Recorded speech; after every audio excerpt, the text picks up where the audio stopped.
আমরা একটু স্যাটেলাইট ইমেজের দিকে আপনাদের দৃষ্টি আকর্ষণ করতে চাই। স্যাটেলাইট ইমেজের দিকে যদি আমরা তাকাই, এই মুহূর্তে আমি যে আশঙ্কাটি করছিলাম, আপনাদের যদি মনে থাকে গত সপ্তাহে আপনাদের একটা ইঙ্গিত করেছিলাম যে বাংলাদেশ থেকে সরলরৈখিক দূরত্বে মধ্য বঙ্গোপসাগর ব্যাপী মধ্য বঙ্গোপসাগর অভিমুখে একটি ঘূর্ণিবায়ুর তৈরি হচ্ছে আংশিকভাবে, তা কিন্তু এখনও স্পষ্ট এবং তার প্রভাবে কিন্তু এই মুহূর্তে মধ্য বঙ্গোপসাগর থেকে বাতাস দক্ষিণ প্রান্ত দিয়ে বাংলাদেশে প্রবেশ করে এবং কিছুটা ক্ষেত্রে বাংলাদেশের পার্বত্য অঞ্চল এবং ফেনী দিয়ে মধ্য বাংলাদেশ হয়ে পূর্ব দিকে প্রবাহিত হচ্ছে এবং কিছু ক্ষেত্রে বায়ু আবার দিক পরিবর্তন করে মধ্য বাংলাদেশ হয়ে আবার পশ্চিম দিকে প্রবাহিত হচ্ছে।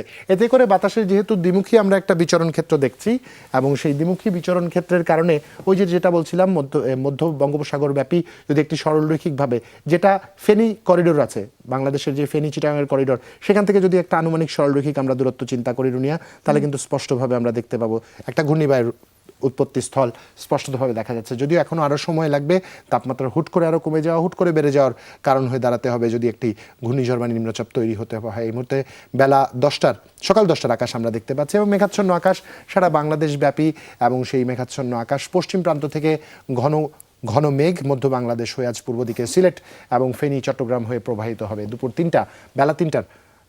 3টার আমরা আকাশের সামগ্রিক চিত্র আমরা দেখতে পাচ্ছি সম্ভব এবং এই মেঘ কিন্তু মধ্য বঙ্গোপসাগর পর্যন্ত বিস্তৃত রয়েছে এবং যে আশঙ্কার কথা আমি বলছিলাম আপনাদের, তা হচ্ছে হঠাৎ করে তাপমাত্রা কমে যাওয়া, একটা এয়ার ভ্যাকিউম ক্রিয়েট হয় এবং এয়ার পকেট থেকে নতুন করে একটা নিম্নচাপের তৈরি হওয়ার মতো যথেষ্ট উপকরণ কিন্তু এখন বায়ুমণ্ডলীয় উপকরণ হিসেবে রয়েছে। এটা একটু মাথায় রাখতে হবে।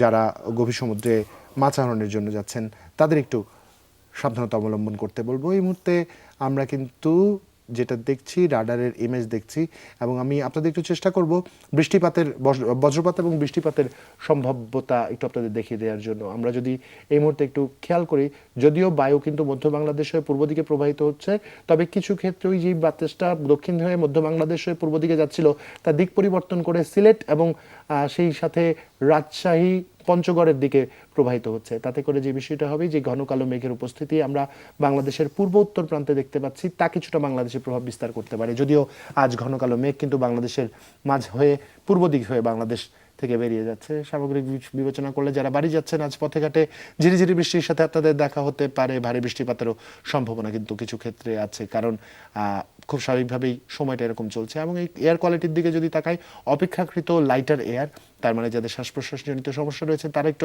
স্বস্তিতে থাকতে পারবেন। তবে দিন যত গড়াবে এই পরিস্থিতি কিন্তু কিছুটা হলেও বদলাবে এবং PM 2.5 যেটা ফরেন পার্টিকেলের কথা আমরা বলি, PM ম্যাটারের কথা বলি, তাই এই মুহূর্তে বায়ুর মানে রয়েছে 45 এবং সারা দেশের তাপমাত্রা সর্বোচ্চ এবং সর্বনিম্নের দিকে যদি আমরা চোখ রাখি, দেশের 26 থেকে 30 ডিগ্রি সেলসিয়াসের মধ্যে তাপমাত্রা থাকবে। তবে যে অঞ্চলগুলোতে বৃষ্টিপাত হচ্ছে আশা করা যায় সেই অঞ্চলের তাপমাত্রা বেশ কমে আসবে।